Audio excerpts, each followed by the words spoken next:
YouTube, welcome back to my channel, and today I'm here to talk to you about fat loss tips. Alright, so these are tips that I've used over the past couple of years to help me, and they work, so I may as well share them with you. They're only going to help you, so you may as well do them yourself. Alright, so number one is going to be weigh and track your food. Now this is a must, you have to do this. The scale only costs like 10 or 15 pounds. So why would you not, if you're trying to put yourself on a deficit, why would you not use a scale? It's only going to help you, so why would you not do it? It's so easy to go over your calories if you don't weigh your stuff. Like the smallest bit of peanut butter is going to add maybe 50, 60 calories, and we tiny things I get throughout the whole day is going to add up. It could even end up hitting you up to maintenance or even a surplus. So you could end up gaining weight from dieting if you're not weighing out your food. So this is a big one here. This is a must do. If you want to lose weight, weigh and track your food, and I can't stress it enough, has to be done. Alright, so next one is increase your output. Alright, so get up and move around more, do more cardio, do more steps, get a Fitbit and track your steps, because if you're sitting around all day, you're not going to be burning free calories, which means you're not going to be losing weight. And if you want to diet on higher calories and you want to allow yourself to eat more food, which is going to give you more motivation to diet in the first place, you would rather be burning through more calories so you can eat more food and burn more energy. So burn more energy than you're putting in and you'll lose weight. It's that easy. So this is another big one, increase your output. And if you stop losing weight, then you can increase it even more. Instead of actually dropping your calories, just increase how much you're moving. Allow a good time frame. Alright, so this is a big one. After my diet this year, altogether it's going to be like 17 weeks. Now, it sounds like a long time. Not everybody has to diet for that long, but the longer you give yourself, the less stressful it's going to be and the more sustainable it's going to be. You're going to build up a habit over a longer period of time, which is going to carry on to when you finish your diet. So it's going to be a lot more sustainable in the long term, and you're going to be a lot happier in the process. The faster you lose fat, the worse. Because what's the fastest way of losing fat? Starving yourself. And what happens when you starve yourself? You binge eat and you fall off track and you crash and burn. So the longer you give, the better, and the shorter, the worse. You're more likely to put it back on if you crash diet and do it as fast as possible. So if you really if you're really serious about losing fat in the long term and you want to change your lifestyle, give yourself a longer period of time. I am fasting, intermittent fasting. This is one that not everyone does, but I like doing it most days. Sometimes I can't because I'm working in the morning and I'm PTing people in the gym at like 9 and 10, so I'll be exhausted after a couple hours of PTing someone, so I'll need something to eat. But if I wasn't working, then I would try and hold out my first meal to maybe 12 or 1 o'clock, because it allows me to eat more and then throughout the rest of the day, rather than if I wake up in the morning at 7 o'clock in the morning and eat my breakfast straight away, then I'm going to have my lunch by 12 o'clock and I'm going to have no food for the rest of the day, and nighttime is when most people struggle. So you'd rather push your food towards nighttime whenever you find it hardest, rather than, it's way easier to get up in the morning, do some cardio, drink some coffee or something like that. So it's not a must, but it really helps me, so definitely would recommend it. Eat low calorie / high volume foods. So these are the foods that's going to fill your stomach up more. When your stomach's filled up, you're less likely to eat more calories. So if you're eating chocolate bars and junk food all day, your stomach's not going to be filled up, so you're going to end up eating a calorie surplus or more maintenance because you're hungry. So you want to eat foods with low calories that's going to keep you full, like vegetables, chicken, and all our stuff. Just opt for like healthier options, but don't be too healthy in the process. Keep yourself filled up as possible while staying in a deficit. Break everything down. Right? So this means, instead of thinking about how many weeks of your diet you have, like you have 10 weeks, you have 12 weeks, you have 16 weeks, just take it day by day. So instead of focusing on you've another 10 weeks of diet, focus on what you're going to do in the next 24 hours or the next week. So this way, it'll just help you a lot more mentally to get through each day, rather than if you think, oh, I've got 10 weeks left in my diet, you're not going to be motivated. So focus on the next 24 hours and focus on the next week, and it'll be easier for you to get through. Just take it step by step and break it down.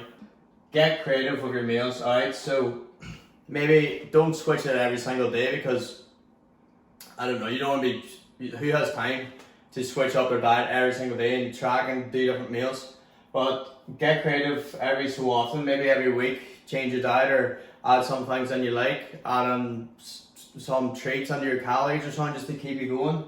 But this will just help you keep pushing on instead of eating a whole pile of calories at the weekend. Maybe eat some more foods you like, which is fitted under your calorie deficit. Fit small things in throughout the week so it'll keep you motivated to keep eating stuff you like instead of eating too restrictive and then crash and burn someday. I lift weights. This is something that's going to help you very, very long term because I know it takes years to build muscle, but even in the short term, lifting weights is going to burn more calories.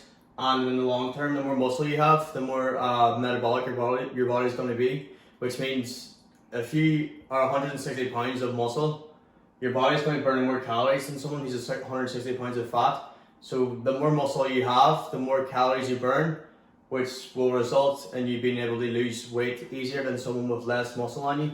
So over a longer period of time, the more muscle you have, the more calories you can eat, which will result in being able to lose fat easier. So if I did a bulk, the next time I've got maybe an extra 5 pounds of muscle, I'll be able to diet on higher calories because my body's heavier. Muscles need nutrients rather than fat doesn't need nutrients. Fat's just fat, but muscle actually needs energy to keep going.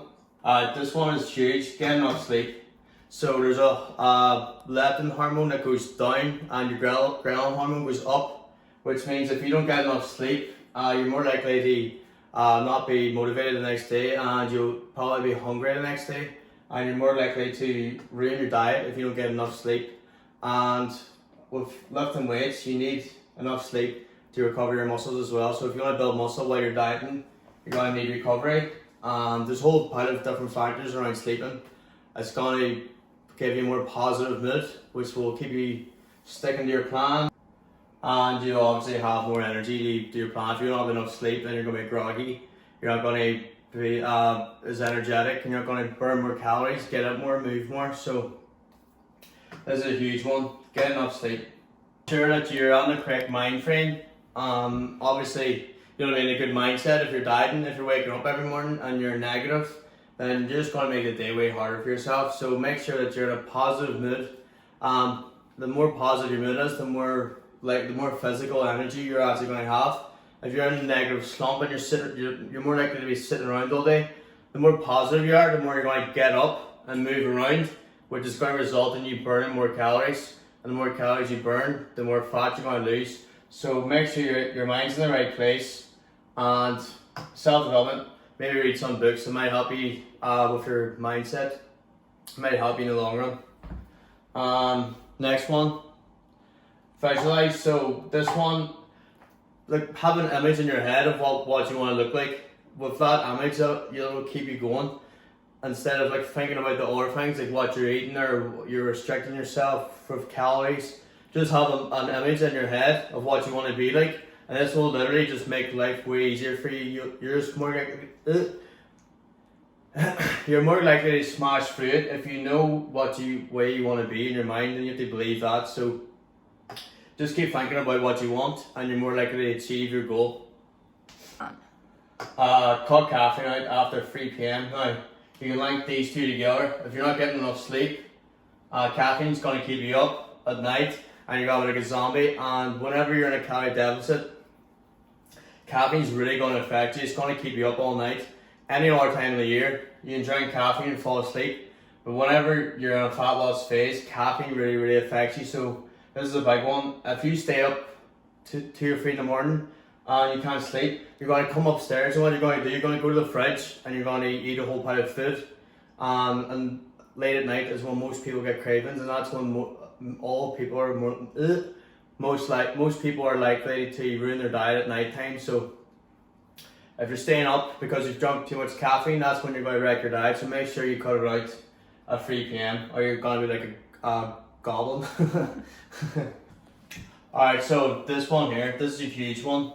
And I've done this in the past when I first started the gym, and it does not end well at all. Okay, so the more healthy and restrictive you're being, the more likely you are to give in and binge eat. So make sure your diet's flexible, and make sure that your calories aren't too low, because if they're too low, you're going to be too hungry and you're going to end up binge eating. And this also, even if your calories are high and you're still eating too healthy, you're still going to very, very likely give in and binge eat on sweets or chocolate. So make sure that your diet is flexible and you have some things in it that you actually like eating. Basically, in a very, very quicker term, don't eat chicken and broccoli.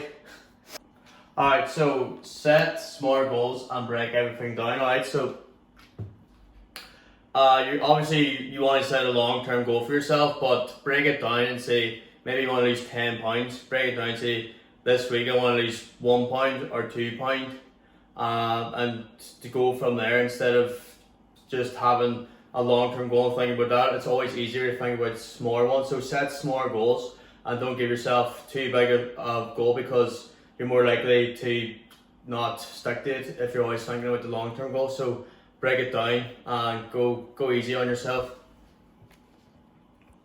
Opt for higher protein foods. Alright, so this just doesn't tie in with muscle building. Obviously protein, everybody knows it repairs muscle, blah blah blah blah, but protein fills you up way more than carbs and fats. And if your stomach's filled up, then you're not going to be as hungry and you're not going to eat as much calories. Plus, it's harder for your body to convert protein into fat. Carbs and fat is more likely to be stored as fat rather than protein. So you want, and obviously it repairs muscle too. So it's all about keeping your stomach filled. This year I've eaten way more protein than last year.